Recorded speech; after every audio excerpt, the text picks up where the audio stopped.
gestión del aula, sí. ¿Ahí? Claro, Ahí la le... gestión. Ahí está grabando ya. Sí, arriba dice recording. Bueno, perdón mi inglés, ¿no? Pero No, está bien, dice que está grabando. Vamos de nuevo.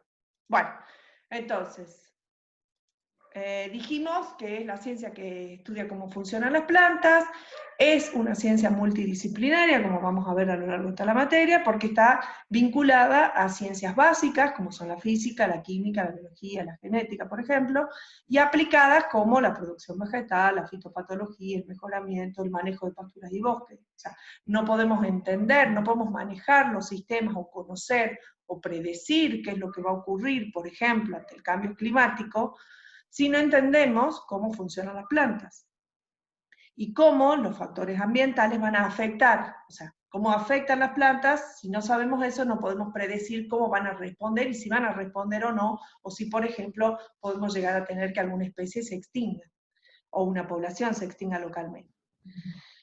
Si vamos a estudiar las plantas, obviamente tenemos que saber cuáles son las características de las plantas.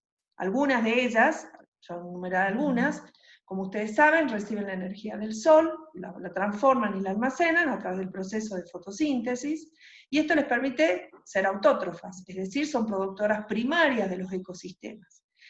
Y son, por lo tanto, son esenciales para la vida de la Tierra. Son la base de de los distintos niveles, digamos, son fundamentales para después los consumidores y todas las cadenas tróficas. Como saben, son organismos sésiles y crecen con recursos esenciales, con luz, agua y minerales. Están formados por un cuerpo vegetativo que constituido por la raíz, el tallo y las hojas. Van a percibir el ambiente, son organismos que perciben el ambiente a través de receptores, y esos receptores van a inducir una respuesta fisiológica, que es lo que nosotros estamos viendo y vamos a estudiar y vamos a cuantificar. Las plantas también tienen mecanismos, obviamente, que les permiten ajustarse a los ambientes donde viven. Es importante que ustedes siempre tengan presente que todos estos procesos fisiológicos, o sea, todos los procesos fisiológicos que ocurren en las plantas, están condicionados por la morfología y la anatomía de los tejidos donde se llevan a cabo y de las características de las células que lo integran.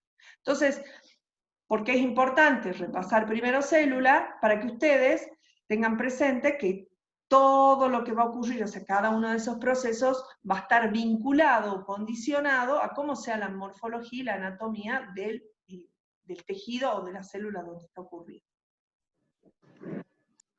Algo que es fundamental que ustedes siempre recuerden, y esto es lo que acabo de decir, dijimos, las plantas perciben el ambiente a través de lo que se conoce como receptores, que vamos a ver que son proteínas generalmente, que son las que perciben esa señal. ¿Qué señales pueden ser? La señal de la luz, por ejemplo, que la cantidad, la calidad o la duración, la disponibilidad de agua, la humedad, la temperatura, las plantas vecinas. Entonces esas son señales que las plantas van a percibir a través de los receptores. A partir de ahí, esa señal se va a transmitir a través de un proceso que se conoce como, o a través de lo que se conoce como cadenas de transducción o vías de señalización, que es, bueno, el proceso, digamos, esta señal percibida por los receptores va a disparar una serie de eventos químicos dentro de la célula que tienen como resultado que una respuesta en la planta, o por ejemplo en las semillas, si nosotros lo estuviéramos midiendo en las semillas. Esas respuestas son, por ejemplo, la germinación, la floración, la síntesis de metabolitos, el crecimiento. Entonces, esto es muy importante que sepan, es decir, siempre tenemos que tener presente que las plantas van a percibir la señal, eso va a desencadenar una cadena de transducción o vía de señalización que va a terminar, ¿sí?, en una respuesta que es la que nosotros estamos mirando. Si pensamos en los niveles de organización que estudia la fisiología vegetal, nosotros vamos desde células hasta poblaciones. En general nosotros nos centramos en los individuos, o sea, a nivel de planta. Pero van a ver, esta flecha lo que les está simbolizando es cómo permanentemente vamos a estar yendo desde lo que son las moléculas, vamos a estar en células, vamos a pasar por tejidos, hasta individuos. En el caso, por ejemplo, de lo de agronomía, llegan hasta población. En el cultivo, nosotros, tanto en biología como en fisiología, generalmente nos quedamos en el nivel de individuo, Pero fíjense que lo importante de esto es saber que todo el tiempo vamos a estar yendo y viniendo entre los niveles de organización. Entonces es muy importante que ustedes sepan en qué nivel, o sea, de qué estamos hablando. Si estamos hablando de que el proceso está ocurriendo en la célula, o si estamos mirando a nivel de planta como individuo. De célula, ustedes saben que la célula es la unidad funcional básica de las plantas, es decir, donde se realizan todas las funciones vitales de los seres vivos. Por eso es tan importante que nosotros manejemos bien el tema de célula. Como saben, bueno, las plantas son organismos multicelulares, presentan una gran variedad de formas y funciones, y siguen el modelo de las células eucariotas, es decir, tienen un núcleo, tienen un citoplasma, tienen organelas, tienen una membrana plasmática y una pared celular.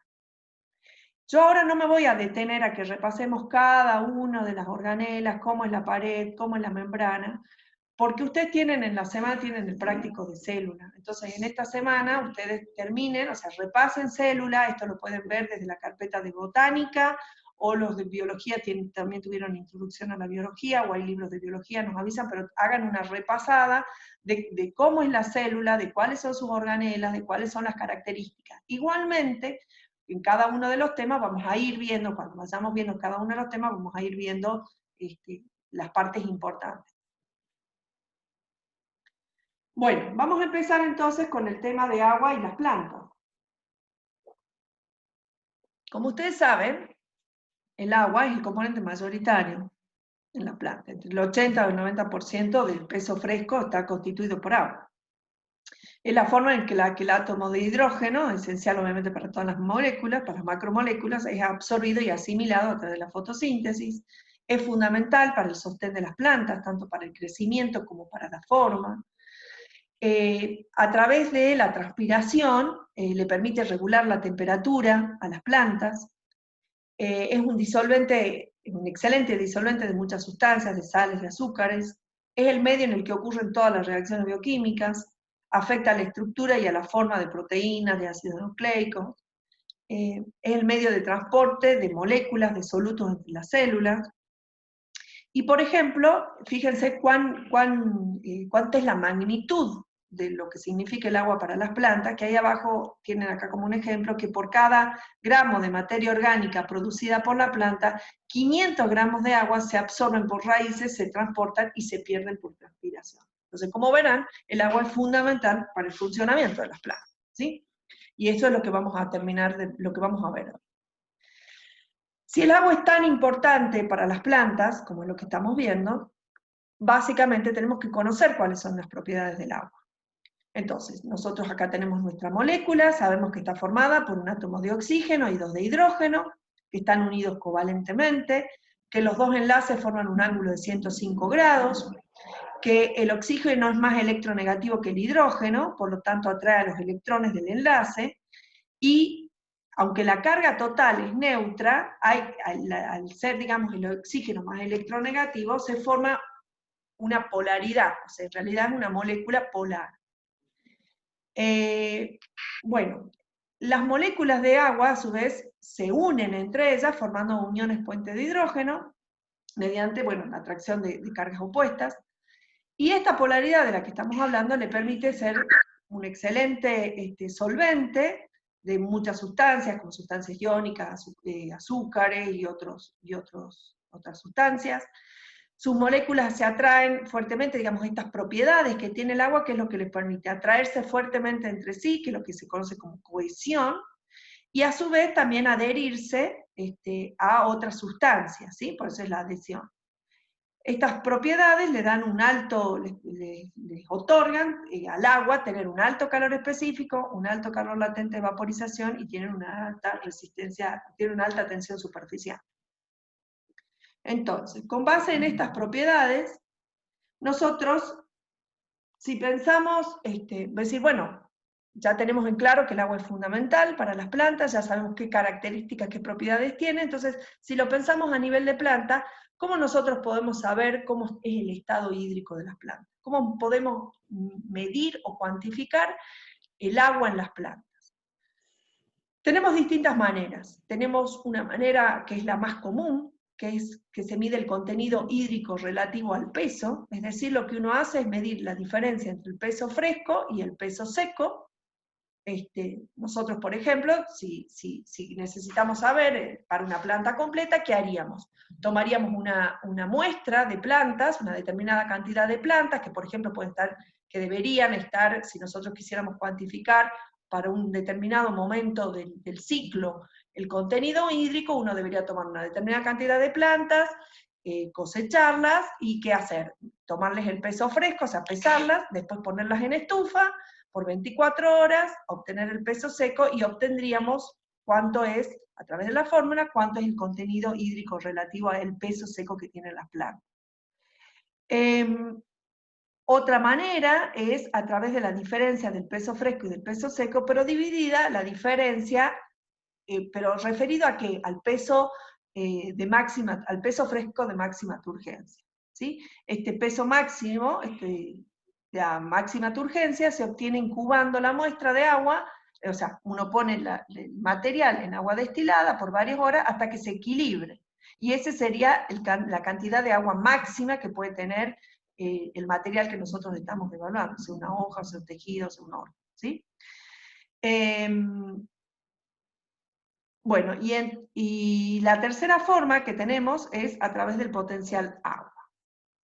¿Qué es el potencial agua? Bueno, el potencial agua en realidad se representa, se simboliza a través de la letra griega psi, y es una medida de la energía libre del agua por unidad de volumen.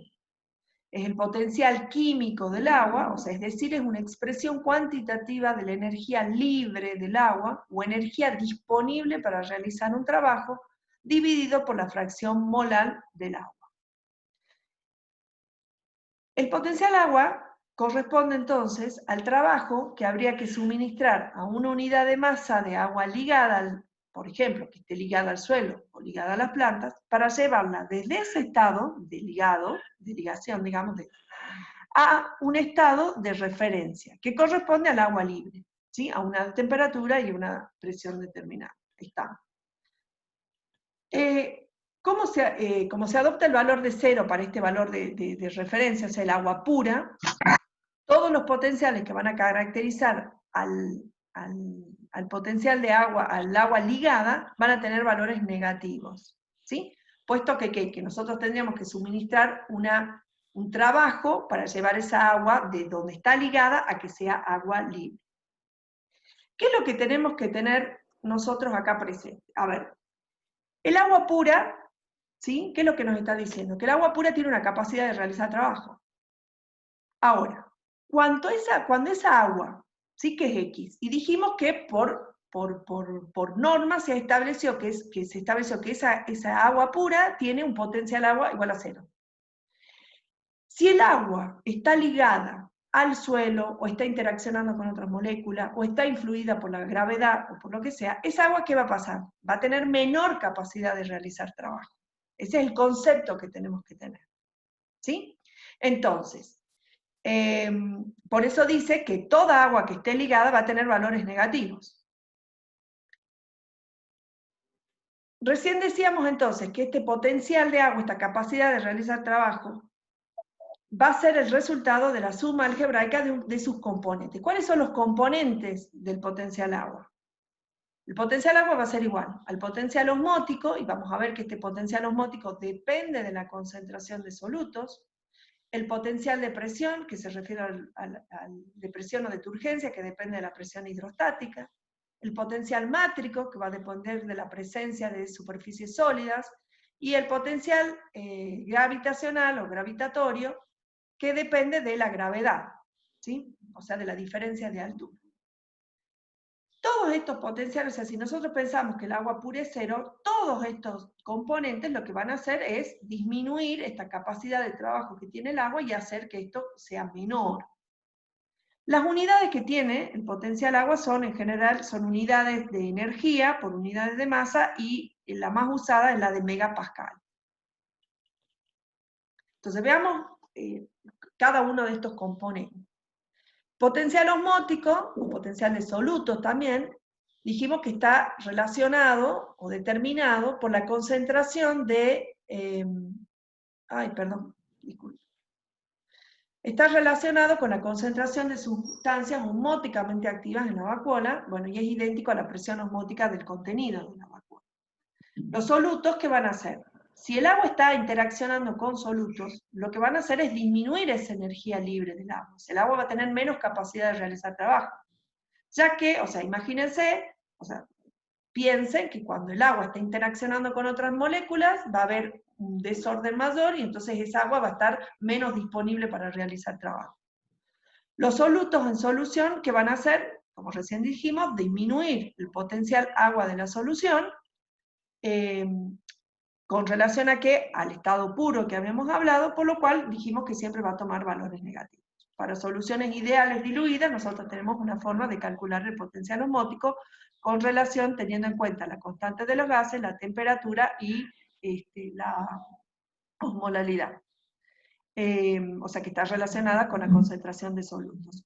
¿Cómo se van a calcular, cómo van a estimar cada uno de estos del potencial agua? Lo van a ver obviamente en la parte práctica y cómo se va calculando cada uno de esos potenciales. Acá vamos a ver nada más que la parte conceptual. Con relación al potencial de presión, lo que hace es reflejar la presión hidrostática de una solución. ¿Qué es? O sea, es la fuerza por unidad de área que va a ejercer un líquido en reposo sobre las paredes del recipiente que lo contiene o sobre cualquier cuerpo sumergido en él. Fíjense que acá yo les puse el esquema de una jeringa. Dice, puede ser, o sea, el potencial de presión puede tomar valores positivos, ceros o negativos según el punto del sistema. Y entonces, si uno tiene una jeringa, si uno presiona el líquido hacia afuera, va a tomar valores positivos. Es decir, esa agua que está saliendo con fuerza puede realizar un trabajo. Imagínense si uno pusiera la manguera, ¿no? Esa manguera que sale con fuerza, con presión, puede ejercer un trabajo. Ahora, si nosotros hacemos que la jeringa, o sea, si succionamos, va a tener un valor negativo. ¿Sí? Yo tengo que hacer fuerza para hacer que el agua se mueva en el otro sentido. Bueno, como dijimos, entonces, si es positiva, va a aumentar el potencial agua y la presión negativa va a disminuir el potencial agua. Dijimos también el potencial de presión del agua pura va a ser igual a 0. Y es el potencial de presión, estos dos potenciales son muy importantes y ahora vamos a ver para las células, ¿sí? Y ahora vamos a ver por qué, por la presencia de la pared celular. Bueno, acá simplemente lo que dice es que la presión hidrostática ejercida por la solución del protoplasto sobre la pared celular. Acá en la otra figurita que yo les puse, la otra foto, fíjense, esto es una célula, acá está la pared celular y acá está el protoplasto. ¿Sí? Fíjense que acá todo lo que es la membrana celular está separada de lo que es de la pared. La presión, el potencial de presión, ahora vamos a ver cómo está relacionada con la pared celular. El potencial mátrico resulta de la absorción de las moléculas, de las moléculas de agua a la superficie de los sólidos. Fíjense acá, es muy importante esta relación entre las superficies, por ejemplo, para lo que son las paredes celulares, los coloides y el suelo. Y el potencial gravitatorio resulta de la acción de la fuerza de gravedad sobre las moléculas de agua, y dado que depende de la altura con respecto al nivel de referencia, normalmente, fíjense, para el tema de los cultivos, por ejemplo, o para el tema de las herbáceas y muchas veces para los arbustos, es un potencial que es ignorado. Sin embargo, es muy importante para el tema de los árboles. O sea, no es menor en árboles que tienen 30, 40, 50 o 100 metros de alto este valor de potencial gravitatorio.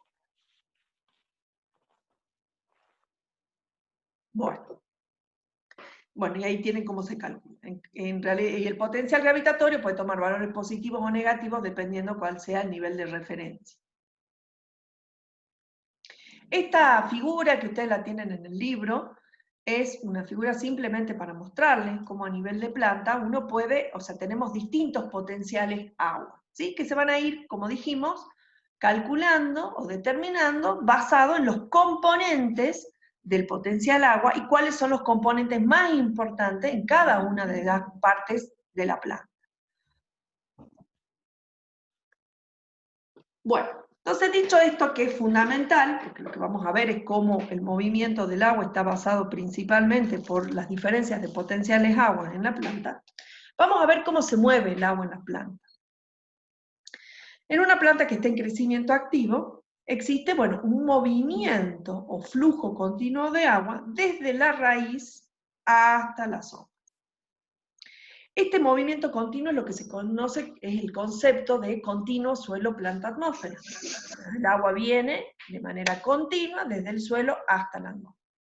El agua en las plantas se va a mover de manera pasiva, es decir, no hay gasto de energía. Va a ocurrir, en general, de zonas de mayor potencial agua a zonas de menor potencial, o sea, de lugares de mayor capacidad de trabajo a lugares de menor capacidad de trabajo. O sea, la energía libre del agua va a ir decreciendo hacia las hojas. Entonces, si ustedes logran mirar acá en la figura, uno puede ver que, por ejemplo, el potencial agua del suelo puede estar en valores de menos 0,01 megapascal, después en las raíces ya tenemos de menos 0,1 a menos 0,5, o sea, se empiezan a hacer cada vez más negativos. A nivel de, por ejemplo, del tallo está de menos 0,2, a nivel de la hoja ya tenemos, por ejemplo, entre menos 1 megapascal a menos 4, y si nosotros estimamos cómo es el potencial de agua en el aire, podemos llegar a tener, fíjense, valores extremadamente negativos. Como dijimos, que el agua se va a mover de un lugar de mayor potencial agua a uno de menor. Siempre tienen que acordarse que cuanto más negativo es el valor, ¿sí?, menos potencial agua hay. Bueno, hay distintos mecanismos de este movimiento pasivo dentro del agua. Tenemos la difusión en fase líquida, la difusión en fase vapor, el mezclado turbulento y el flujo masal. Estas son las vías o los mecanismos que tiene el agua para moverse dentro de la planta y en el suelo inclusive.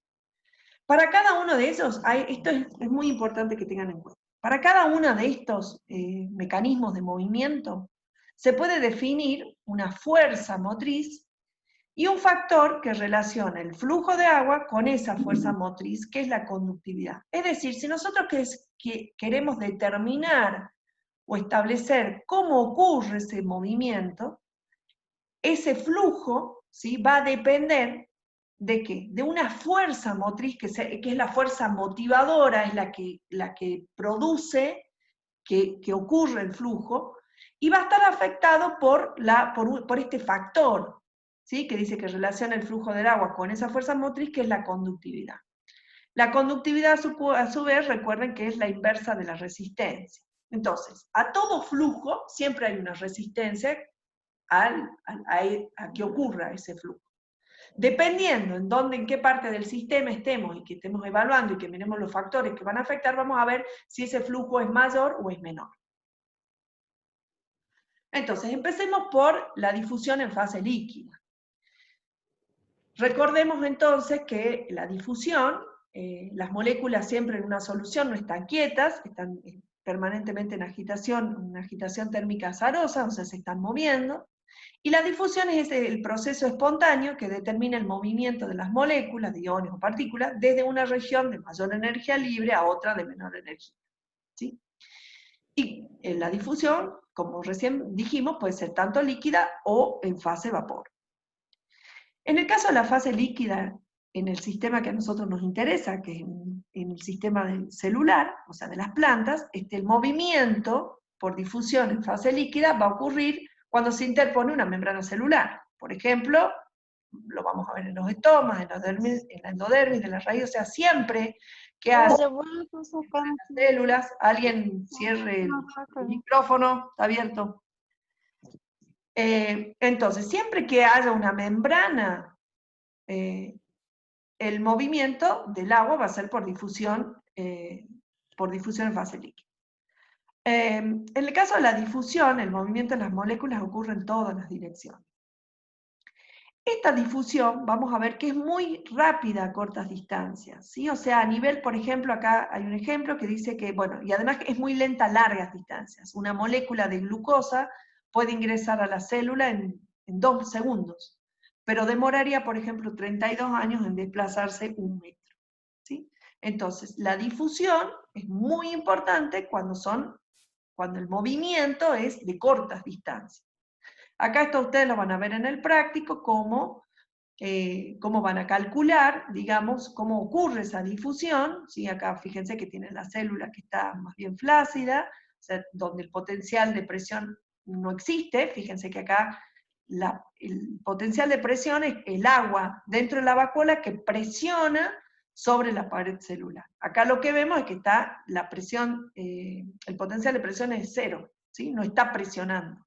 Entonces, el potencial agua, como saben que es la suma algebraica, que va a ser igual, el potencial agua va a ser igual al potencial de solutos que ustedes tengan.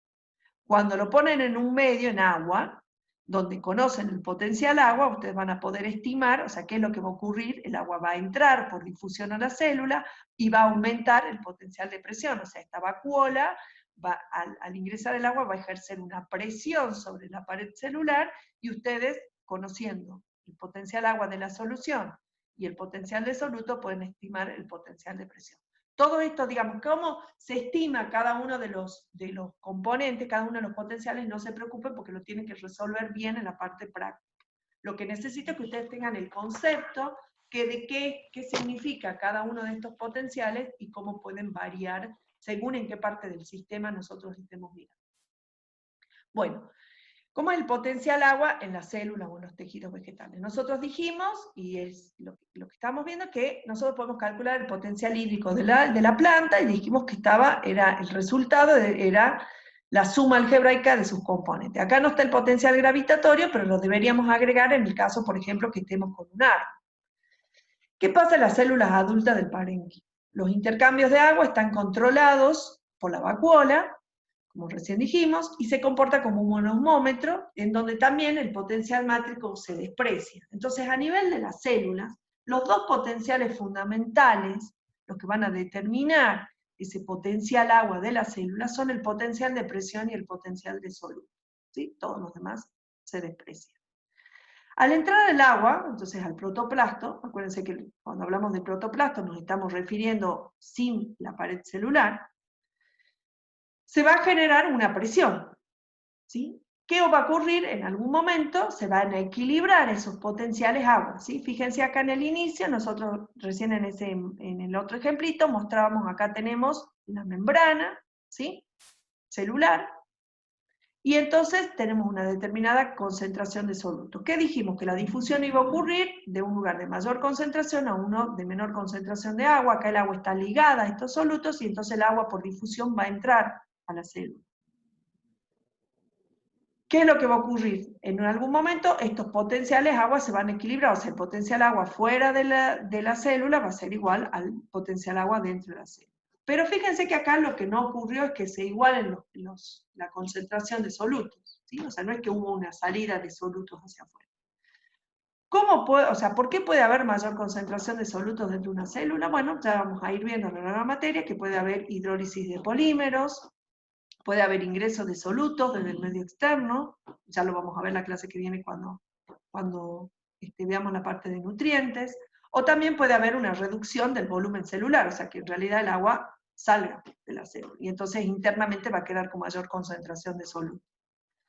Como dijimos, para nosotros que podamos calcular el potencial agua de la célula, vamos a tener que tener presente, o sea, cómo va a ser ese flujo, digamos, o sea, cómo va a entrar esta agua acá, lo podemos estimar conociendo el coeficiente de difusión y cuál es la fuerza motriz que hace que el agua entre, es la diferencia de potencial agua, es el gradiente de potencial agua. O sea, esta diferencia de potenciales agua entre el medio externo y el medio interno es lo que va a generar la fuerza para que ocurra el flujo, o sea, para que el agua entre. Va a entrar más o menos agua, va a depender de este coeficiente de difusión. Ahora vamos a ver también cómo va. Las relaciones hídricas, ustedes van a ver, ustedes tienen en el libro, se pueden describir, digamos, a través de lo que se conoce como el diagrama de Hoefle, que muestra esta relación entre el volumen celular, ¿sí? El volumen de agua, y el potencial agua, o los componentes del potencial agua. Entonces nosotros recién dijimos que en la célula, los potenciales más importantes, lo que determinan el potencial de agua, son el de presión y el osmótico. Entonces fíjense que acá nosotros tenemos en la figura la presión, o sea, tenemos el volumen, la presión, digamos, en función del volumen del protoplasma. Se toma como valor relativo 1 y en el valor 1 se conoce como plasmólisis incipiente, que es el volumen en el cual el protoplasto rellena el volumen celular sin ejercer presión. O sea, acá en la plasmólisis incipiente el potencial de presión, fíjense, es 0. Nosotros lo que podemos ver acá, miren, el volumen va a aumentar hacia allá, el volumen relativo del protoplasto va a aumentar hacia acá, y la presión obviamente aumenta. Fíjense que acá tenemos el valor 0, por arriba estas presiones toman valores positivos, entonces acá está el potencial de presión, mientras que hacia abajo tiene valores negativos. Y entonces acá tenemos el potencial de soluto. ¿Cuándo este valor se va a hacer menos negativo? Cuando este sea mayor, ¿sí? Esto es una cuestión matemática. Entonces, fíjense que si nosotros vamos reduciendo el volumen de agua, supongamos que estamos en una situación de pérdida de agua, entonces el volumen, la planta o la célula en este caso, ¿qué va a hacer? Va a estar perdiendo agua. Entonces, el volumen de agua se va a estar reduciendo. Va a llegar un momento, fíjense que acá, en cada uno de estos puntos, uno puede calcular que el potencial agua de la célula va a ser igual a la suma algebraica de estos dos valores, del potencial de presión y del potencial de soluto. A medida que se sigue perdiendo agua, vamos a llegar a este valor que decíamos que se define como plasmólisis incipiente, que es un valor arbitrario de 1, ¿sí? En donde, ¿qué es lo que ocurre? La membrana deja de generar presión sobre la pared. Este es un caso como muy extremo, igual que en la foto. Después ustedes léanlo bien en el libro. Bueno, entonces dice que en realidad la plasmólisis es un proceso que uno lo puede ver a nivel de laboratorio, pero no ocurre en la naturaleza, digamos. O sea, en la naturaleza no llega a ocurrir que la membrana se desprenda de esta manera, ¿ven? De la pared celular. En realidad queda sin ejercer presión, o sea, queda como limitada por la pared sin ejercer presión.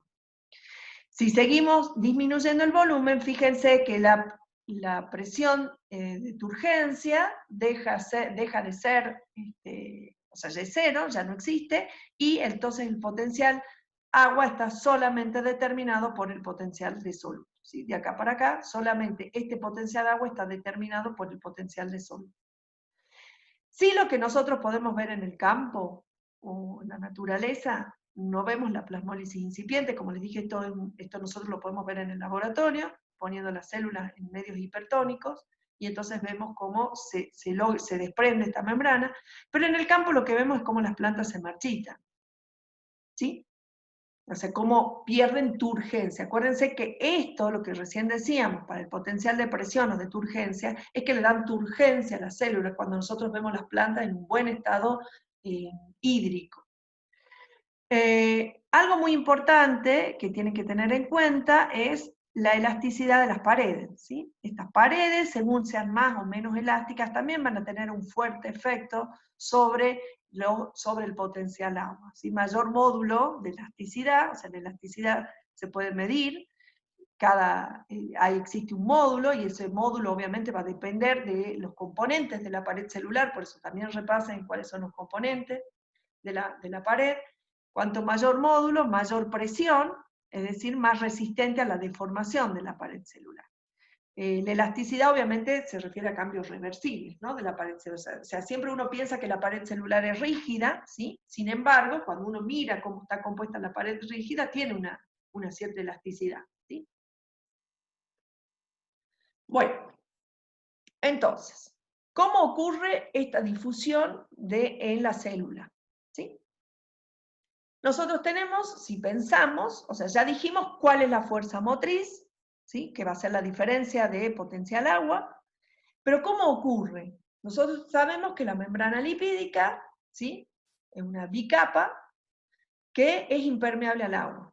Entonces acá, fíjense que deberíamos nosotros repasar cómo está constituida la membrana plasmática y cuáles son las características que tiene esta membrana, ¿sí? Bueno, en relación al agua, lo que sabemos es que es impermeable al agua, Y que el agua, lo que se creía hasta antes del 2000, cerca del 2000, era que, bueno, que el agua, no se sabía cómo era que el agua podía pasar. Fíjense que acá en el esquema nosotros tenemos que algunas moléculas de agua logran pasar la capa, la membrana. Lo que sí se vio en la década del 2000 es que en realidad el agua lo que hace es entrar o salir a través de canales proteicos que se llaman acuaporinas, ¿sí? Que constituyen el 10% de las proteínas de la membrana.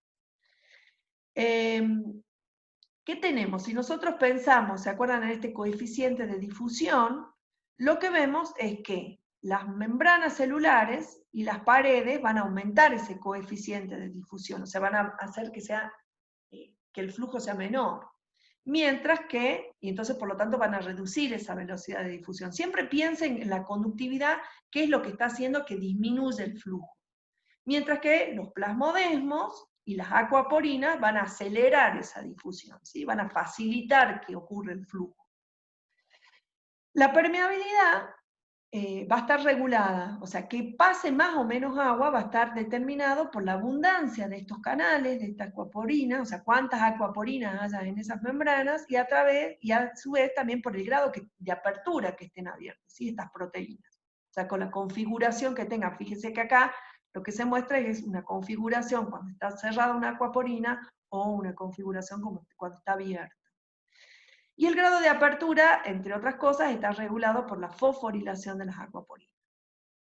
Acá simplemente, bueno, menciona que en ambientes de estrés las acuaporinas están poco fosforiladas, ¿sí? O sea, si la planta está estresada, obviamente va a existir un mecanismo que haga que las acuaporinas estén menos activas, de tal manera que de evitar la pérdida de agua. Bueno, entonces ya vimos cómo entra el agua, o sea, cuál es la fuerza motriz a nivel de la célula, qué cosas pueden afectar a ese flujo, ¿sí? La membrana y las paredes. Y entonces ahora miremos qué es lo que pasa entre las células, cómo se mueven, ¿sí? Entre las células vamos a ver que el agua se puede mover por dos vías, básicamente por dos vías. Una es la apoplástica y una es la simplástica. O también puede ocurrir una combinación de ellas, ¿no? Entonces, miren acá en este esquemita, nosotros tenemos acá las células, tenemos la pared celular, tenemos el citoplasma, núcleo, vacuola, tenemos los espacios intercelulares, y entonces una manera es, dijimos, la vía simplástica, es decir, el agua va a atravesar, va a pasar por la pared celular, va a entrar a la célula a través de la membrana, como lo acabamos de ver, va a pasar también toda la membrana de la vacuola, va a entrar a la vacuola y puede seguir circulando. Va a pasar de la vía simplástica, va a pasar a las otras células a través de los plasmodesmos. ¿Se acuerdan? Repasen también cuáles son las características que tienen los plasmodesmos. Acuérdense que son las uniones que existen entre las células, son uniones citoplasmáticas que existen entre las células que permiten, entre otras cosas, la circulación de agua, como lo ven acá. Y entonces así va pasando el agua de célula a célula. En el caso de la vía apoplástica, lo que ocurre es que el agua no entra adentro del protoplasma, ¿sí? Entonces va circulando por las paredes celulares, ¿sí? Fíjense, va por afuera, también pasa por los espacios intercelulares y siempre va bordeando, digamos, o sea, va circulando a través de las paredes celulares. Bueno. ¿Qué más? Acá simplemente, esto también lo van a ver en el práctico, es como, ¿se acuerdan que estábamos hablando? Que la fuerza motriz es la diferencia de potenciales agua, fíjense acá tenemos cómo es el xilema, y cómo es este gradiente de potencial agua, fíjense, y cómo va a ir, cómo es la dirección del flujo. Entonces fíjense que acá nosotros tenemos un potencial de agua menos negativo, y vamos a ir a un potencial de agua más negativo, ¿sí? O sea, el flujo va a ser en esta dirección. ¿Cómo lo va a hacer? A través de estos mecanismos. Bueno, la difusión en fase vapor, entonces, es la transpiración, es lo que nosotros conocemos como transpiración, entonces es la pérdida de agua en forma de vapor. Fíjense acá, en esto también tienen que pegar una revisada, una repasada de las características que tienen los estomas. Esto lo vieron muy bien en botánica. Acuérdense que los estomas están formados por células accesorias, por las células oclusivas o guardianas que delimitan el poro estomático. Como características generales, uno puede ver que los estomas, ¿qué es lo que tienen? Tienen la parte interna, la pared celular muy engrosada, mientras que la parte externa es menos engrosada, tienen vacuolas muy grandes y también tienen bastantes cloroplastos. Entonces, a esta difusión del agua en fase vapor es lo que nosotros conocemos como transpiración, es la pérdida de agua en forma de vapor. Mientras que, fíjense que si nosotros pensamos cómo el agua llega a perderse de manera de vapor, en esta parte, entre las células guarda y las células accesorias, el paso de agua desde las células accesorias a las células oclusivas va a ocurrir con una difusión de fase líquida, ¿sí? Por eso es que nosotros tenemos que ir mirando para cada uno o sea, dónde estamos mirando, qué es lo que estamos analizando, y entonces ir pensando cómo el agua va moviéndose de un lugar a otro, y cuáles son las fuerzas motrices, y cuáles son las resistencias que tienen al paso, al flujo. Acá tienen un esquema, fíjense, de una hoja, también. Fíjense que acá, cuando estamos viendo el agua, vamos a ir mirando, o sea, tienen que agarrar su carpeta de célula y de tejidos, de botánica, y tenerlo a mano y entonces ir revisando y repasando todos los conceptos que vieron ahí. Pero fíjense, acá tenemos una hoja, tenemos la cara adaxial, la cara baxial, tenemos la cutícula, acuérdense que la cutícula está formada por cutina, que es bien hidrófoba, ¿sí? Entonces una de las funciones es evitar la pérdida de agua. Igualmente ocurre, fíjense que acá nosotros podemos perder agua de tres formas. Por la cutícula, por acá, pero es muy baja la pérdida de agua, es menos del 5% del total de la pérdida es por la cutícula, y esto no lo controla la planta. Tenemos las lenticelas, ¿se acuerdan que son estructuras que tienen algunos tallos o ramas que les permite intercambiar, perder agua, que también es muy baja, es menos del 1%, y obviamente no todas las plantas tienen lenticelas, tampoco está controlada por las plantas, y la estomática, la pérdida de agua a través de los estomas, es la más importante, se pierde más del 90% del agua de esta manera, y es la que está controlada por la planta. Entonces, en el esquema, después fíjense, entonces tenemos la cutícula, tenemos la epidermis, tenemos el parénquima en empalizada, el parénquima esponjoso que forma el mesófilo, tenemos estos espacios aéreos, que es donde va a estar el vapor, ¿sí? Acá tenemos una alta concentración de vapor, tenemos la epidermis inferior, donde tenemos los estomas, ¿sí? La cutícula, y después tenemos el aire. Entonces, básicamente, ¿cómo va a ocurrir la transpiración? Se va a evaporar el agua de las células circundantes a la cámara subestomática, y ahora vamos a ver cómo por diferencia de concentración de vapor, o sea, la fuerza motriz hace que el agua se evapore. Miremos cómo es. Entonces, siempre acuérdense que para cualquier movimiento del agua, nosotros tenemos ese movimiento o ese flujo, va a estar determinado por una fuerza motriz y por resistencias que se oponen a ese flujo. Cuanto mayor resistencia, menos flujo. Cuanto mayor fuerza, mayor flujo. El vapor de agua, bueno, entonces decimos, ¿de dónde se mueve? De las hojas a la atmósfera por difusión, ¿sí? A través de los ductos. ¿Cuál es la fuerza motriz en la difusión de fase vapor? No es la diferencia de potencial agua, es la concentración de vapor de agua. Esto es muy importante que lo tengan, porque vamos a ver, nosotros vamos a relacionar, y se acuerdan en esa figura que yo les mostré de la planta entera, cómo uno podía estimar el potencial agua de la atmósfera.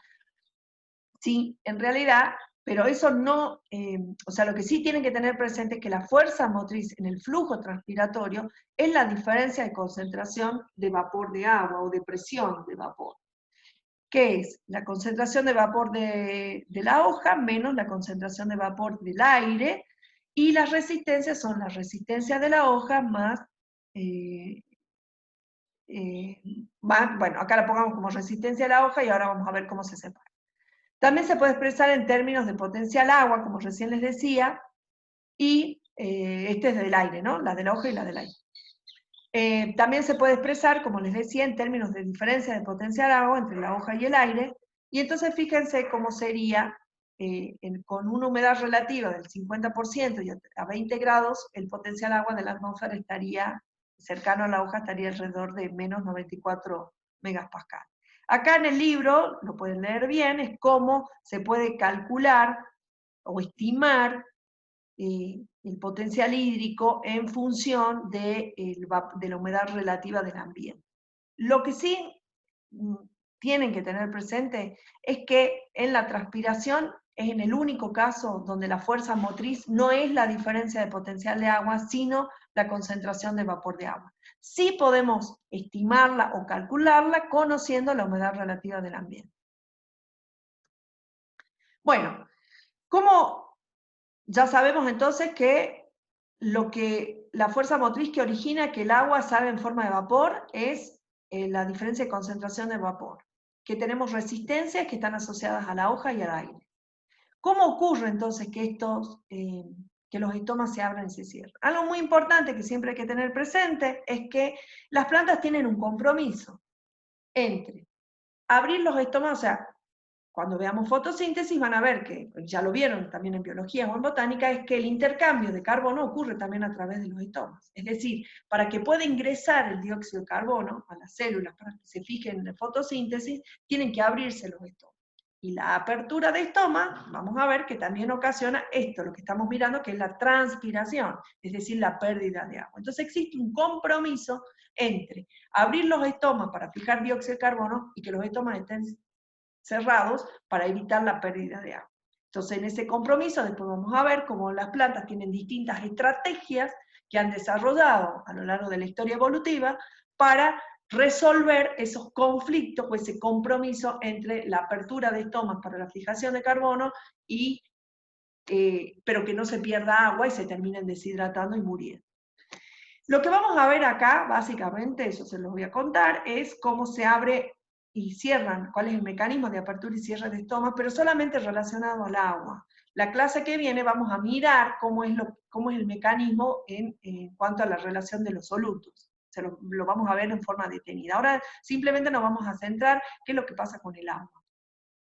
Entonces, lo que sí se sabe es que la apertura de los estomas está fuertemente relacionada a la luz, y esto tiene que ver con la fotosíntesis, o también a la disminución del dióxido de carbono del mesófilo. O sea, si la fotosíntesis necesita dióxido de carbono, cuando la concentración interna sea baja, ¿qué es lo que va a ocurrir? Se va a estimular la apertura de los estomas. Bueno, ¿y cómo se abren? O sea, ¿cómo ocurre ese mecanismo? Por un aumento relativo del potencial de presión de las células oclusivas con respecto a sus células vecinas. Tienen que tener presente algo. Entre las células, ¿se acuerdan acá? A ver, un momento, vamos a venir un segundito. Acá. Acá dijimos, recuerden esto, que entre las células accesorias y las células oclusivas, la difusión es en fase líquida, o sea que la fuerza motriz que hace que el agua pase de las células accesorias a las células oclusivas es por diferencia de potencial agua. Mientras que, bueno, y acá habíamos dicho que acá, o sea, para que salga es por diferencia de concentración de vapor, o sea, ya cuando está en forma de vapor, cuando el agua se evaporó, y va a salir, sale, la fuerza es la diferencia de concentración de vapor. Entonces, miremos cómo son los eventos. Acá tenemos un estoma que está cerrado, ¿sí? Fíjense, acá hay una foto, y acá cómo con el aumento de la presión se van a abrir los estomas. ¿Cuál es la secuencia? Supongamos que está cerrado el estoma, lo que va a ocurrir es que van a entrar solutos, ¿sí? Por transporte de la membrana. Ya vamos a ver cómo esto ocurre, lo vemos en la clase que viene, cómo hay un aumento de solutos dentro de las células oclusivas. Si aumentan los solutos, ¿qué es lo que va a ocurrir? Va a disminuir, ¿sí? El potencial agua, ¿sí? Se va a hacer más negativo. ¿Eso qué va a ocasionar? Que en las células acompañantes se genere un gradiente, ¿sí? De potencial agua, y el agua ¿qué va a hacer? Va a entrar de las células acompañantes a las células oclusivas. A favor de este gradiente potencial. Entonces, el aumento del potencial de presión va a hacer que aumente, obviamente, el potencial agua y el estoma se va a abrir. Fíjense que cuando decíamos repasen cuáles son las características, cuando entra el agua, esto al ser más rígido, ¿sí? Se forma como un arco. Esto al ser rígido no se abre, y digamos, qué es lo que permite la apertura, es estas microfibrillas que estaban de forma más o menos paralelas, y acá tienen menos grosor la parte externa. Entonces es como un mecanismo que al entrar agua, el agua lo que hace es generar presión sobre las paredes de las células oclusivas y se abre el estómago. Esta parte, entonces, como les dije, lo vamos a ver bien la clase que viene, o sea, cómo es ese aumento de solutos que va a generar el gradiente de potencial. Si nosotros miramos, esto es bien extenso, y yo les recomiendo que acá están los puntos principales, que después lo vayan completando con base en la lectura. Si nosotros miramos entonces nuestro flujo transpiratorio, ¿de qué dijimos que era? ¿Cuál era la fuerza motriz? Era la diferencia de concentración de vapor de agua entre la cámara subestomática y la atmósfera. ¿Cuáles eran las resistencias? Teníamos la resistencia del estoma, ¿sí? Esta foliar que decíamos, tenemos esa resistencia de la hoja, la podemos dividir en la resistencia estomática y en la resistencia cuticular. Acuérdense que esta en general no se la considera porque dijimos que es muy baja la pérdida de agua por las cutículas. Entonces, fundamentalmente la resistencia foliar está dada por la resistencia de los estomas, ¿sí? A la pérdida de agua. Más la resistencia de la capa límite, que es la que nos estamos refiriendo como la resistencia de la atmósfera. Entonces, si nosotros miramos esto, la concentración de vapor de agua en la cámara subestomática, en general la concentración de vapor es casi siempre cercana al 100%, es decir, la relación que existe entre la superficie de las células del mesófilo, que están perdiendo agua a esa cámara subestomática, esa relación entre esa superficie de la cámara subestomática y de la superficie de las células, permite que la cámara subestomática esté permanentemente con agua, siempre, aun cuando esté, digamos, siempre está húmeda. Entonces, léanlo igualmente después todos los detalles del libro, pero no me quiero detener mucho porque si no vamos a terminar más.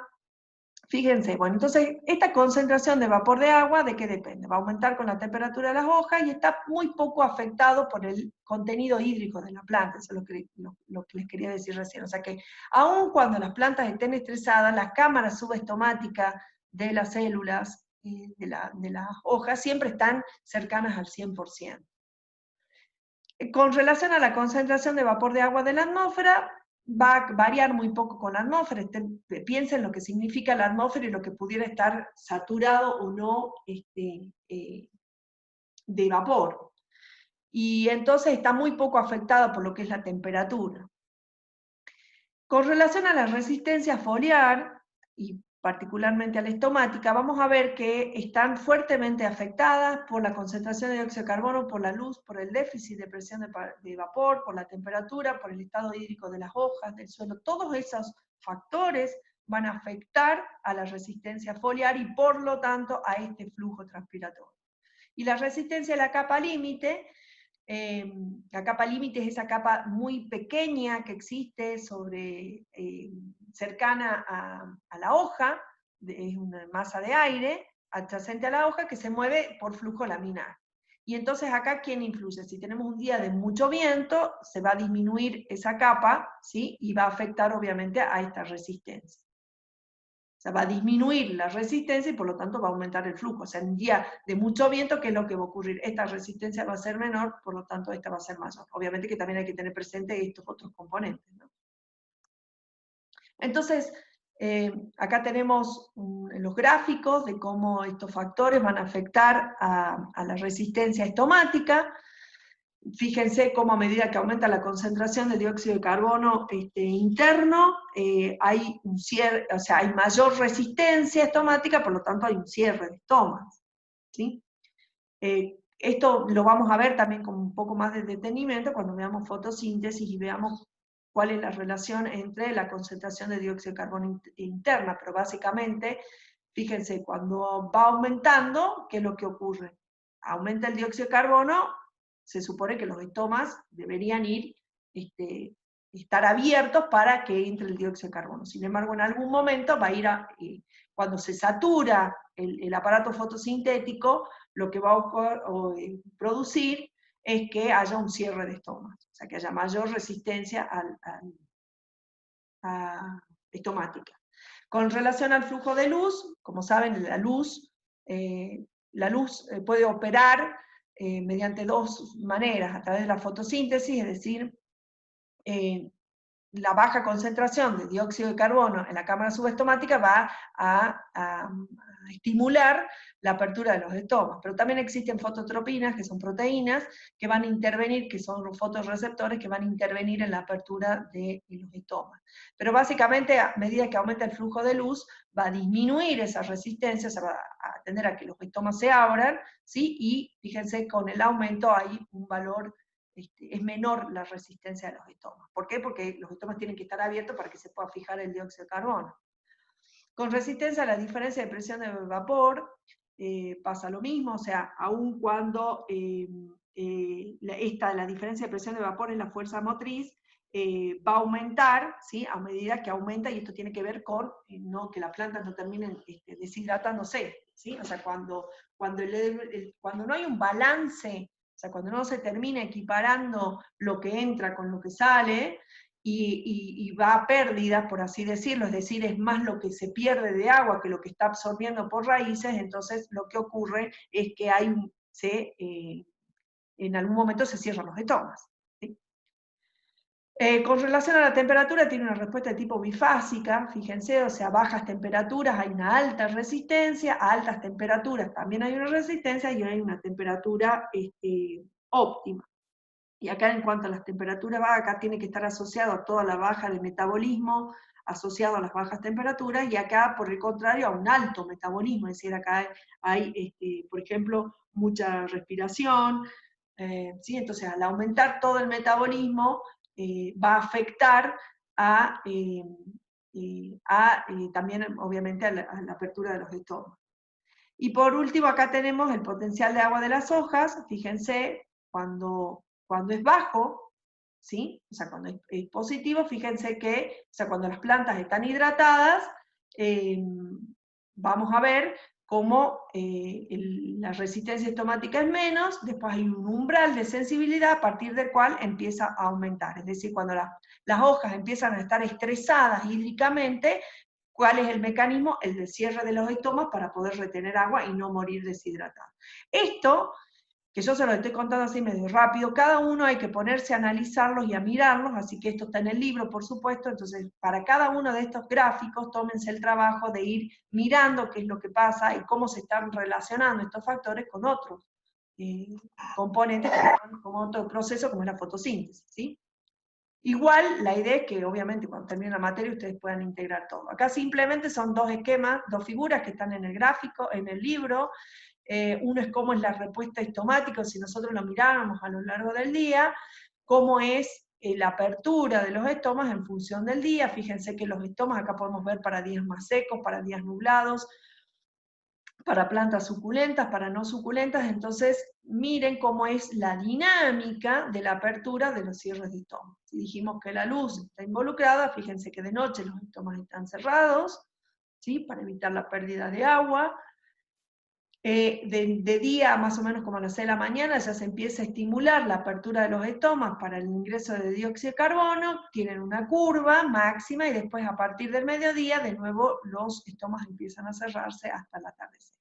Y lo que tenemos acá es simplemente un cuadro de interacciones que ustedes también lo podrían desarrollar, o ir completando con base en lo que está en la lectura y con esto que estuvimos viendo, es cómo cada uno de estos factores ambientales puede afectar, en definitiva, a la tasa transpiratoria. ¿A través de qué? Recuerden que si el flujo está determinado por la concentración de vapor de agua en función de la resistencia, uno debería poder armarse como un esquema de cómo cada uno de estos factores va afectando, sea al numerador o al denominador de nuestro flujo, de lo que determina el flujo.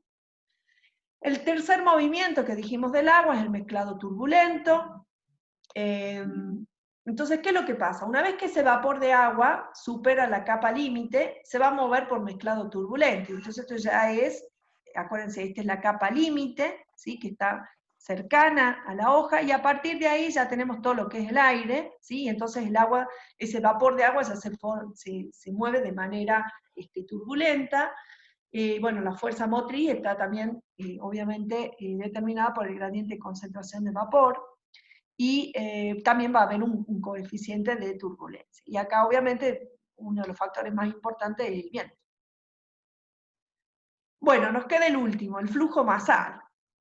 El flujo masal, el movimiento de agua va a ocurrir, o sea, este tipo de movimiento ocurre, habíamos dicho que el agua tenía que moverse grandes distancias, y entonces ocurre en el suelo, ocurre en la raíz y ocurre en el xilema. ¿Cuáles son las fuerzas motrices? ¿Cuál es la fuerza motriz? La diferencia de presiones, ¿sí? Y también existen las resistencias.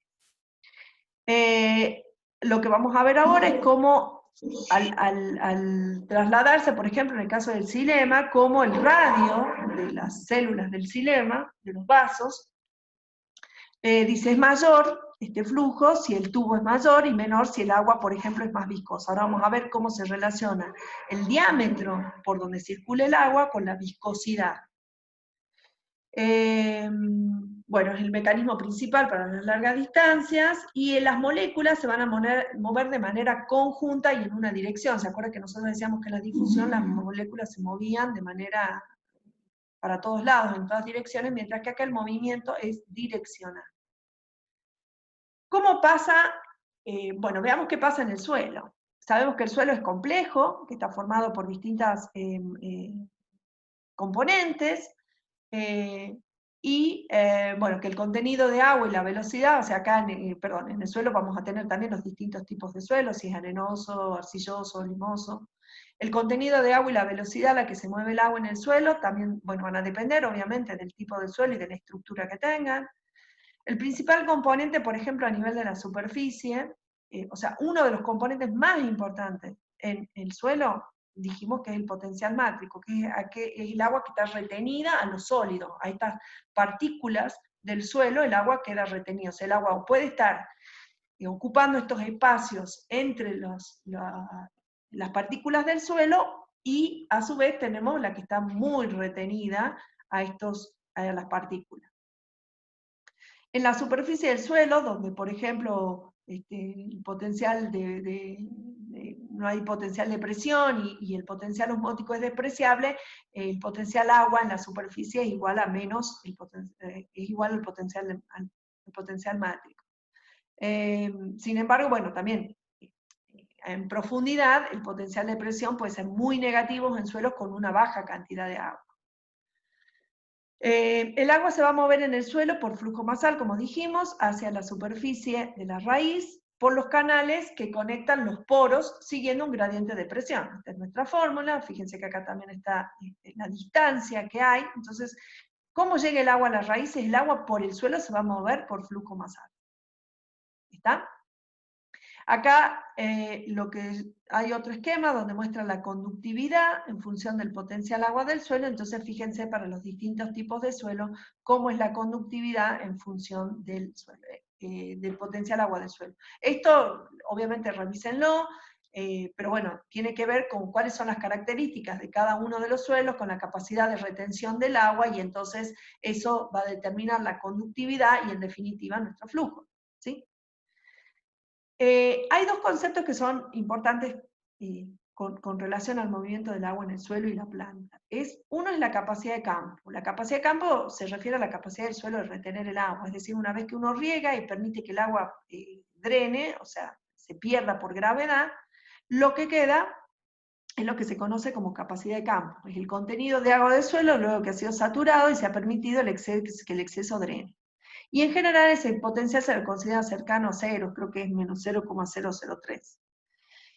Esta es la capacidad de campo. Conociendo las características y propiedades de los distintos suelos, vamos a ver, se puede calcular, se estima obviamente, y es mayor en suelos arcillosos que en los arenosos, y esto tiene que ver con la estructura de cada uno de los suelos.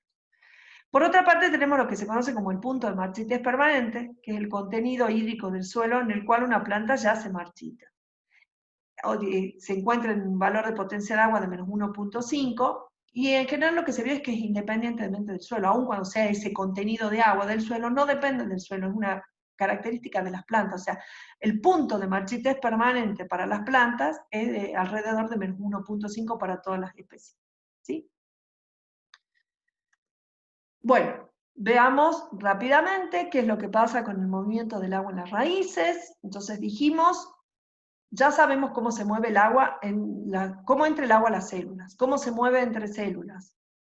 Vimos cómo el agua puede salir de manera, eso lo vimos de manera líquida y lo vimos de manera de vapor, que es lo que ocurre en los estomas. Vimos cómo el agua se puede mover en el suelo. En cada uno de esos puntos de los sistemas que estamos mirando, siempre recuerden que hay que tener presente cuál es la fuerza motriz y cuáles son las resistencias y qué factores van a ir afectando a la fuerza motriz y o a la resistencia para que entonces podamos determinar cómo es el flujo. ¿Qué pasa en las raíces? Obviamente, para que se absorba el agua, es necesario que haya contacto directo entre la raíz con el agua, ¿no es cierto? ¿A través de quién? De los pelos radicales. En general, lo que ocurre es que hay crecimiento de o sea, como que los pelos radicales van buscando el agua.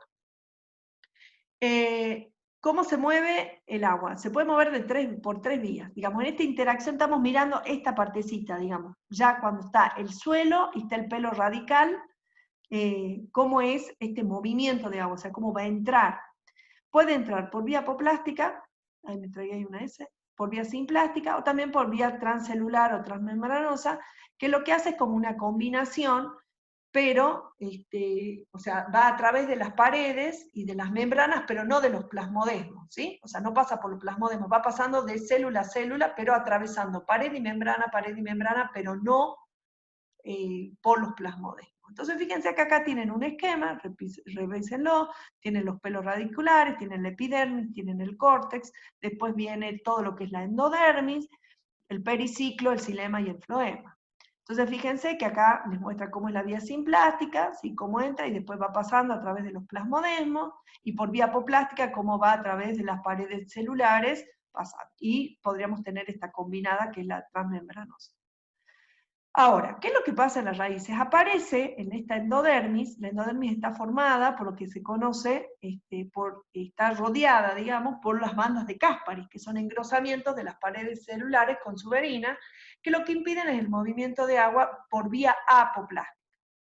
¿Y qué hacen? Entonces, fuerzan al agua a que atraviese las membranas plasmáticas, o sea, que pase por vía simplástica. Imagínense, viene el agua, ¿sí? Supónganse que viene por vía apoplástica, cuando llega al endodermis se encuentra con esta capa de suberina, con esta banda de Caspary, que impide que el agua, ¿sí? Fíjense acá, impide que el agua pase por la pared, y entonces, de alguna manera, obliga a que el agua entre a la célula por vía apoplástica. Después pasa a esa célula, esta es la endodermis, y después puede seguir nuevamente por vía apoplástica. Esto va a permitir una gran selectividad a nivel de las raíces de los iones que pueden pasar a las células, digamos a la planta, ¿no? O sea, ingresar a la planta. Bueno, algunos conceptos también importantes que tenemos que tener, que son la presión radical y lo que se conoce también como mutación. ¿Qué es la presión radical o de raíz? Es una presión positiva que se genera en el xilema de la raíz. ¿Sí? ¿Cómo ocurre esa presión positiva? Vamos a ver que lo que ocurre es que se absorben nutrientes, ¿sí? Del suelo. Si se incorporan nutrientes, ¿qué es lo que va a pasar? Va a bajar el potencial osmótico, entonces va a ser más negativo el potencial agua, y lo que va a ocurrir es que con esa diferencia de potencial de agua va a entrar agua al xilema y va a generar una presión positiva, ¿sí?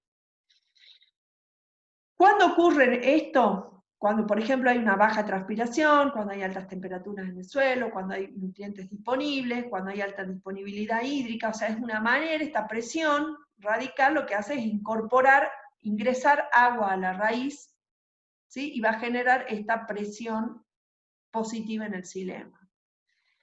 ¿Cómo vemos esta presión?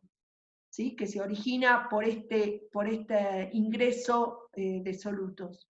Lo vamos a ver con un proceso que se conoce como gutación. En realidad la gutación son como unas pequeñas ¿Cuándo ocurre ecutación? Cuando uno mira y ve unas pequeñas gotitas de agua en los bordes de las hojas.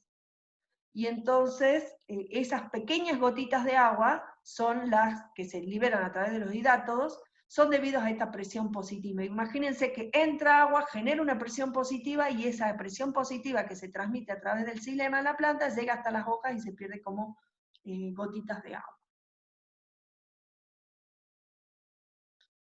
Fíjense acá, obviamente, que esto no es parte de la transpiración, ¿no? Acuérdense que la transpiración es la pérdida de agua en forma de vapor. Esto es otro proceso, es la pérdida de agua en forma líquida, ocasionada por una presión de la raíz, la presión positiva.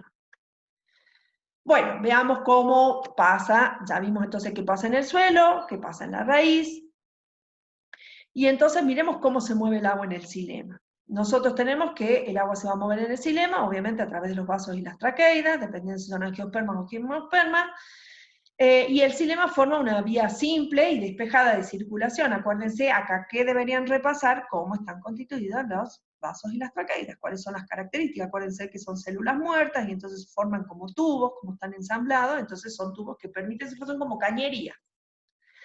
Las células muertas, bueno, conducen el agua mejor que las vivas, el transporte de agua en xilema se produce, ya dijimos, por flujo masal, y se puede analizar cómo es ese flujo teniendo en cuenta esta ecuación de Hagen-Poiseuille para el movimiento del líquido en un capilar. Y entonces, bueno, acá tenemos cómo se calcula.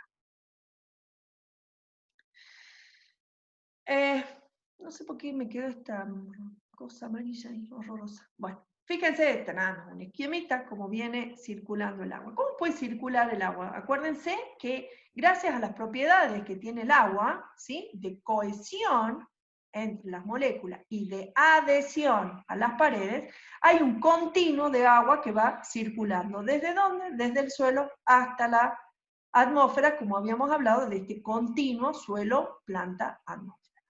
¿Sí? Bueno, acá nada más hay algunas fotos. ¿Qué es lo que suele ocurrir? Cuando la columna de agua está sometida a fuertes tensiones, ¿sí?, por la transpiración, ahora vamos a ver cómo se genera esa tensión, puede ocurrir que entre agua al xilema. Entonces, cuando hablamos de cavitación, ¿cuándo ocurre una cavitación? Cuando esa ruptura, se rompe esta columna de agua que está subiendo y se forman burbujas de aire. Cuando hablamos de una embolia, ya cuando esas burbujas de aire son muy grandes y van a causar directamente la obstrucción. ¿Qué es lo que tiene? Siempre piensen que las plantas van desarrollando mecanismos, se van ajustando, es decir, si aparecen burbujas de aire, digamos, hay mecanismos donde el agua se deriva a otros vasos. Si recuerdan de botánica, las punteaduras permiten, bueno, el pasaje del agua, pero no del aire. Acuérdense acá cuando aparecían todo lo que eran las punteaduras, evitando que la burbuja se expanda y permitiendo que el agua siga circulando. Entonces, esto que hablábamos de que siempre hay que tener presente la morfología y la anatomía de los tejidos y de las células por donde está ocurriendo el proceso es fundamental para que entendamos cuáles son los mecanismos que tiene la planta para resolver situaciones como esta de cavitación. Bueno. Entonces, cuando hablamos de lo que se conoce como la teoría tenso-coheso-transpiratoria, nosotros hablamos de este continuo suelo-planta-atmósfera. Dijimos que el agua va a circular desde el suelo hasta la atmósfera, ¿sí? Que hay un flujo continuo de esto. Recién lo vimos, cómo se genera, cómo se va generando, o sea, cómo es que circula el agua en el suelo, cómo llega a las raíces, cómo entra a las raíces, cómo va a ir pasando por el xilema hasta llegar a la hoja y cómo se va a producir la evaporación, la transpiración y se va a perder. Entonces, ¿qué es lo que tenemos? Pero ¿cómo es, digamos, qué es lo que ocasiona que ese flujo sea continuo? Entonces dice que la pérdida de agua por transpiración va a generar tensiones suficientemente como para producir el movimiento del agua de la raíz a la hoja. O sea, ¿cuál es la fuerza, en definitiva, que genera que existe ese continuo? Es la transpiración. Y que la cohesión, obviamente, entre las moléculas de agua es más que suficiente para mantener la continuidad de estos hilos de agua que van a circular en este trayecto. Entonces, ¿qué es lo que pasa acá? Nosotros recién hablábamos que en la transpiración, nuevamente tenemos nuestro esquema de hoja, acá tenemos el mesófilo, esponjoso. Dijimos que la evaporación va a producirse ¿de dónde? De las células del mesófilo a los espacios intercelulares, y que después finalmente van a ser este vapor de agua, por diferencia de concentración de vapor de agua, va a salir a la atmósfera, ¿sí? ¿Qué es lo que ocurre? Fíjense, acá tenemos un detalle de estas células del mesófilo, acá tenemos el espacio, acá tenemos aire, o sea, espacio intercelular. ¿Y qué es lo que ocurre? Por ejemplo, por el aumento de la temperatura, va a empezar el agua a evaporarse, ¿sí? A estos espacios de aire. Entonces, se produce la evaporación de la capa de agua que baña las paredes de estas células. El potencial mátrico de las paredes se va a hacer más negativo. Acuérdense que con relación a las paredes celulares, el potencial mátrico es fundamental, es el agua que está retenida entre las fibrillas de la pared celular, ¿no? Entonces, cuanto más evaporación agua, mayor, se va a hacer cada vez más negativo, ¿sí? El agua va a estar, o sea, va a haber que hacer más trabajo para poder sacar esa agua que está retenida en la pared celular. Eso va a generar, fíjense acá, como un meñisco, ¿sí? Y va a generar una fuerte tensión a que esta agua, cada vez menos disponible, pueda pasar a cambiar de fase. Entonces, por cohesión entre las moléculas, acuérdense que acá viene todo el hilo de agua, por cohesión, esta presión que se está ejerciendo, lo que va a hacer es que se transmite esta tensión a toda la columna del xilema. Entonces, la transpiración va a ocasionar esa tensión, que es la que se va a transmitir a lo largo de toda esta columna hasta el suelo. Gracias a quién? A la cohesión que tiene, a la cohesión y adhesión que tiene en el agua, ese flujo va a ser continuo. Entonces, si lo miramos de manera general, si miráramos a nuestra planta, ¿qué es lo que estaríamos viendo? Fíjense, dijimos, en cada uno de estos lugares, en cada una de estas componentes de nuestro sistema, nosotros podemos calcular que ese movimiento del agua, ese flujo del agua, va a estar determinado por la conductividad, ¿sí? O, en todo caso, por su inversa, por la resistencia, por una fuerza motriz. ¿Es la conductividad por la fuerza motriz o es la fuerza motriz dividido en la resistencia? Entonces, en cada uno de estos, esto se puede calcular, esto ha sido considerado similar, se lo ha asemejado a un flujo de electricidad de un sistema conductor, y se puede escribir como un análogo de la ley de Ohm. Y entonces fíjense en este esquema qué es lo que tenemos. Nosotros tenemos en definitiva que este flujo de agua que viene desde el suelo hasta la atmósfera va a ser igual a qué. Podemos ir analizando cada uno de los componentes, ¿sí? Partes del sistema, e ir mirando, como les decía, cuáles son las fuerzas motrices y sus resistencias. Entonces fíjense, uno podría inclusive acá hasta agregar en el mismo suelo, fíjense que acá está, no está en la fórmula, pero acá está, entonces uno podría decir, bueno, ¿cuál es la fuerza motriz que impulsa el movimiento del agua en el suelo? ¿Y cuáles son las resistencias que tiene? Y acuérdense entonces que las resistencias acá van a depender ¿de quién? De las características del suelo, y ahí vamos anotando todo lo que puede afectar tanto a la fuerza motriz como a la resistencia. Después tenemos la interacción, o este punto del sistema, donde está, digamos, lo que es el suelo y la raíz. Y entonces tenemos que la fuerza motriz es la diferencia de potencial agua, dividido en las resistencias que tengan al ingreso de agua. Más, y entonces uno podría ir calculando, fíjense, cómo es en cada uno de estos sistemas, en cada uno de estos lugares, cómo es el flujo, cómo es el flujo acá, cómo es el flujo en la raíz, cómo es el flujo en el tallo, cómo es el flujo en la hoja, y quién los va a determinar. Recuerden acá entonces que en realidad en todo el sistema, las fuerzas motrices en cada una de estas partes del sistema está determinada por la diferencia de potencial de agua, salvo en la hoja, donde la fuerza motriz es la diferencia de presión de vapor. Bueno, lo último que nos queda, y después podemos hacer un par de preguntas, porque creo que nos queda un poquito de tiempo.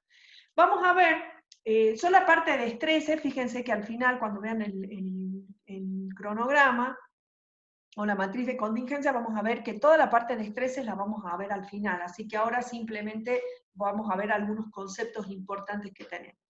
Ya cuando les pase de esta la clase, no sé qué pasó acá con esta cosa amarillo horrorosa. Bueno, entonces, nosotros ya, ¿qué es lo que vimos? Vimos cómo ¿Cuán importante es el agua para las plantas? ¿Cuáles son las propiedades del agua? Y cómo el agua se va a mover en nuestro sistema. Es decir, vimos cómo el agua se movía a nivel de las células, cómo se movía a nivel entre células, en tejido, cómo se mueve en la planta, y cuáles son entonces siempre las fuerzas motrices que van a originar ese movimiento, y cuáles son esas resistencias, y como les decía, uno debería, en cada una de esas partes del sistema, ir analizando cuáles son los factores que pueden afectar a las resistencias y al flujo. Eso sería de manera integral. Ahora, ¿qué es lo que pasa en las plantas? Uno debería pensar que todo eso hay un balance, ¿sí?, hídrico, o un déficit hídrico, ¿sí? Nosotros podemos analizar ese balance de agua, ese movimiento, esas diferencias de contenido de agua, mirando, o sea, ¿por qué van a estar controlados este balance hídrico? Por las intensidades relativas de ¿qué? De la absorción y de la transpiración. O sea, por un lado nosotros tenemos, ¿qué ocurre? La transpiración, esa pérdida de agua, ¿sí?, en forma de vapor, y a su vez tenemos la absorción. Dijimos que a su vez la transpiración es la fuerza que motiva la absorción de agua, ¿sí? O digamos, ese continuo entre la raíz y la atmósfera.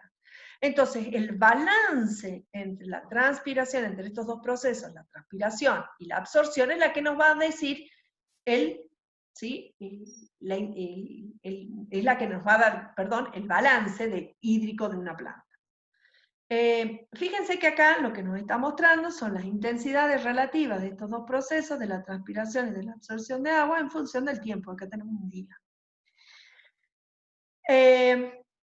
Lo que vemos es que hay un desajuste entre las marchas diarias de la absorción y la transpiración, ¿sí? Cuando nosotros miramos, vemos que la transpiración a partir del amanecer comienza a aumentar, se empiezan a abrir los estomas, se empieza a perder agua en forma de vapor, se hace máximo al mediodía y luego comienza a disminuir para la noche volverse a cerrar los estomas y que no haya pérdida de agua. En cuanto a la absorción, fíjense que viene desplazada, ¿sí?, un poquito respecto a la transpiración, y esto tiene que ver, por ejemplo, en esta parte, entre otras cosas, tiene que ver que en la planta hay reservorios de agua, entonces comienza transpirando el agua que está disponible en la planta hasta que se genera todas esas diferencias, esos gradientes de potencial de agua que veníamos planteando en cada uno de los niveles, que generan a nivel del suelo, o sea, que se transmitan hasta el suelo, y la raíz absorbe, o sea, se produce esa diferencia de potencial de agua que permite que el agua ingrese a las raíces. Después fíjense que la dinámica de la absorción es muy similar a la transpiración, o sea, son similares, nada más que están desacopladas en el tiempo, y bueno, y sigue esta dinámica. Fíjense que estas diferencias son las que determinan ese balance, es decir, si se pierde más de lo que entró. En general, las plantas, ¿cuál sería el tema? Si se pierde más de lo que logra absorber durante todo el día, significa que la planta va a empezar un déficit hídrico severo, y que podría llegar, por ejemplo, hasta la muerte, o sea, estar muy estresada, si es más lo que pierde de lo que gana. Sin embargo, las plantas obviamente tienen mecanismos que les permiten después durante toda la noche, fíjense que acá ya no está perdiendo agua, pero sin embargo las raíces siguen absorbiendo.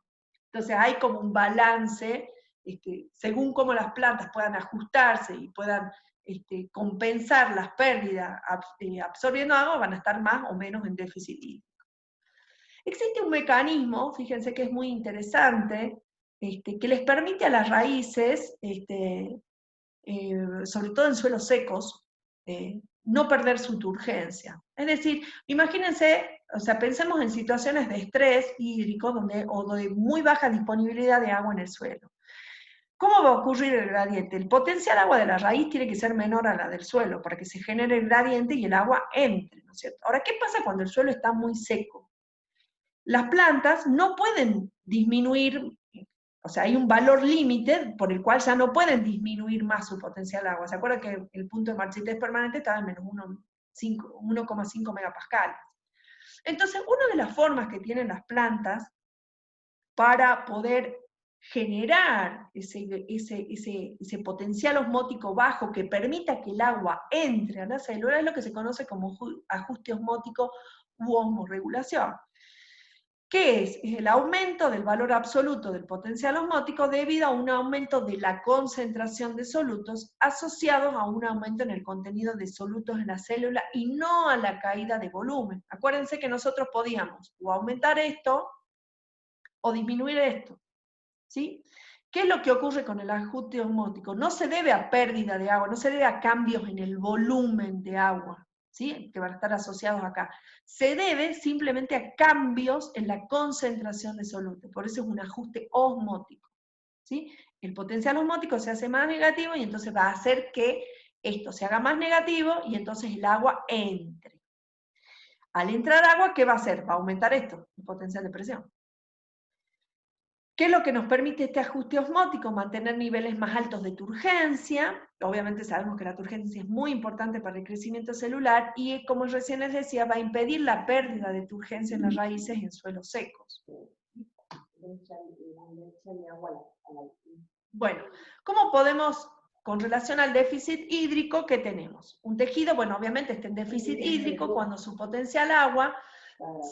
¿Alguien está con el micrófono abierto?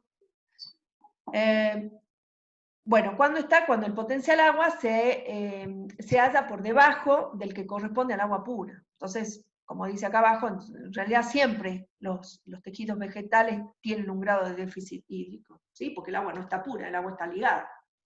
Entonces, el déficit hídrico va a depender, obviamente, de la interacción con el potencial agua del suelo y del desajuste que puede existir entre las marchas diarias de absorción y transpiración, es lo que decíamos recién. O sea, ¿de qué va a depender cuánto déficit hídrico tiene una planta? Del balance entre estos dos procesos, de absorción y de transpiración, o sea, de ganancias y de pérdidas, ¿sí? Y de qué capacidad tenga la planta de ajustarse, de ajustar a que este balance no sea negativo. ¿Cómo lo podemos determinar? Fíjense, era como lo determinamos. ¿Cómo determinamos inicialmente cuando empezamos la clase diciendo cómo se determinaba el contenido de agua? El estado hídrico de las plantas, tenemos, bueno, obviamente, a través de las diferencias de potenciales, de pesos frescos a saturación y con relación al peso seco. Bueno, creo que esta ya es la última. No, sí, bueno, acá creo que vamos a terminar. ¿Qué tenemos? El grado de déficit hídrico, ¿sí? Va a ser variable. O sea, la marcha del potencial agua de las hojas y de la raíz y del suelo, fíjense cómo sería cuando no hay reposición. Este déficit, como estábamos diciendo, es el balance de lo que va ocurriendo entre absorción y transpiración. Fíjense acá en este esquema qué es lo que tenemos. Tenemos el potencial agua en función del tiempo. Y acá, esto significa de día y esta barrita oscura en la noche. Entonces uno podría ir mirando cómo es la dinámica del potencial agua, ¿sí? Y ir haciendo el balance de cómo está la planta. En la línea negra lo que nos simboliza es el potencial agua del suelo y donde no hay reposición de agua. Entonces fíjense, si hubiese reposición de agua, esta línea negra estaría fluctuando. Y con base en esa fluctuación estarían fluctuando los potenciales agua de la hoja y de la raíz. Ahora, en este esquema en particular, lo que muestra es que no hay reposición de agua. Entonces, ¿qué pasa con el contenido de agua? Va disminuyendo, ¿sí? Se va haciendo cada vez más negativo. Fíjense, el potencial agua del suelo va a disminuir. Y acá tenemos el menos 1.5, lo que habíamos hablado del punto de marchitez permanente, ¿sí? O sea, a partir de acá ya no hay posibilidades de que la planta pueda incorporar agua. O sea, la planta no puede disminuir más el potencial agua para generar ese gradiente. Entonces, si miramos acá, lo que vamos a ver, ¿alguien está con el micrófono abierto?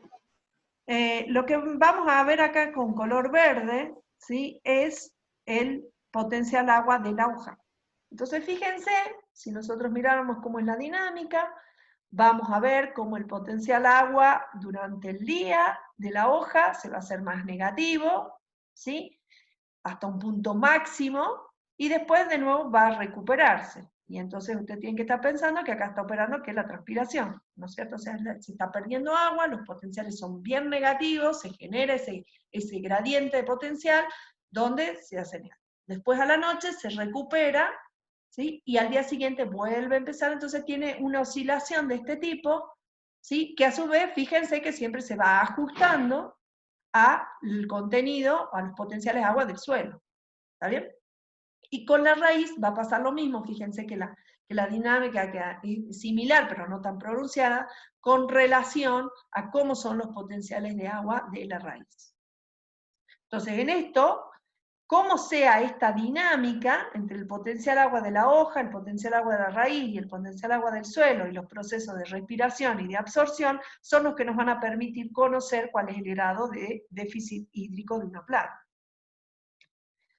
¿Cuáles son estas consecuencias? Como, a ver, esperen, bueno, les voy a dar así como de manera general, para que tengan queda todavía un poquito de tiempo. ¿Cuáles son estas consecuencias del déficit hídrico, del estrés? Entonces, fíjense que lo que tenemos acá son primero los cambios, tenemos determinados cambios fisiológicos. Todos estos cambios los vamos a ir viendo a lo largo de la materia. O sea, ¿qué pasa con el ácido abscísico, que es una hormona? ¿Qué pasa con la acumulación de solutos, con la fotosíntesis? Tenemos conductancia estomática, tenemos síntesis de proteína, síntesis de pared, tenemos expansión celular. ¿Cómo todos estos procesos o estos cambios fisiológicos varían con el potencial agua? ¿Sí? Que en definitiva nos va a estar determinando el potencial hídrico y este déficit hídrico.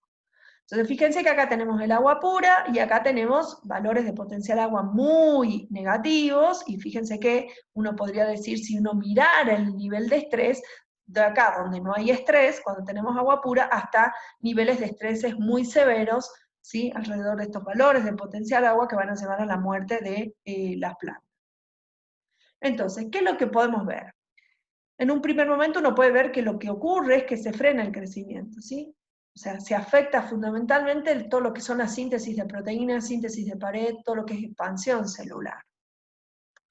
En un segundo bloque se afecta todo lo que es la fotosíntesis, la conductancia estomática, y también aparece lo que se conoce como todo lo que son los ajustes fisiológicos, entonces acumulación de ácido abscísico, acumulación de solutos. O sea, hay todo un desfasaje de todos los procesos fisiológicos en respuesta a lo que es el déficit hídrico. Y durante, por ejemplo, un estrés suave o moderado, la planta, algunas especies lo que van a hacer es ajustarse, desencadenar una serie de mecanismos o de respuestas que les permita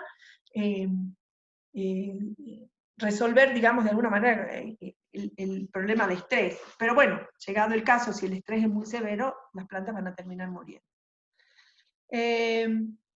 Acá simplemente es mostrarles un esquema, cómo tenemos la expansión foliar y cómo es la tasa de fotosíntesis, en función de, también del contenido del potencial agua de la hoja, y fíjense cómo es fuertemente afectada la expansión de las hojas con relación a muy poquita variación en el potencial agua de la hoja. Fíjense cómo cae abruptamente. La fotosíntesis, sin embargo, parecería ser un proceso que no está tan severamente afectado. Igualmente, fíjense que a la larga, cuando tenemos potenciales agua de la hoja muy bajo, cómo disminuye la tasa fotosintética.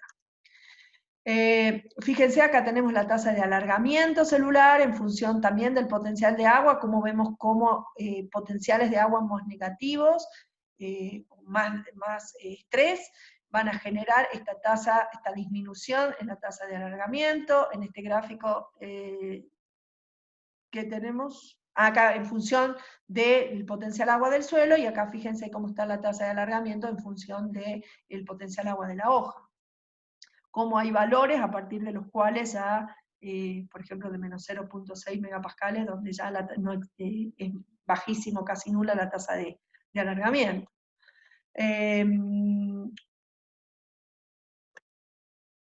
¿Qué tenemos acá? Bueno, nuevamente tenemos la tasa de alargamiento en función de la turgencia.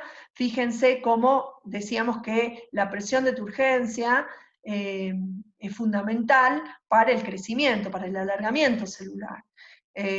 Fíjense cómo a medida que cómo aumenta la tasa de alargamiento, a medida que aumenta, acá no tenemos como estrés, sino tenemos representado el potencial de presión.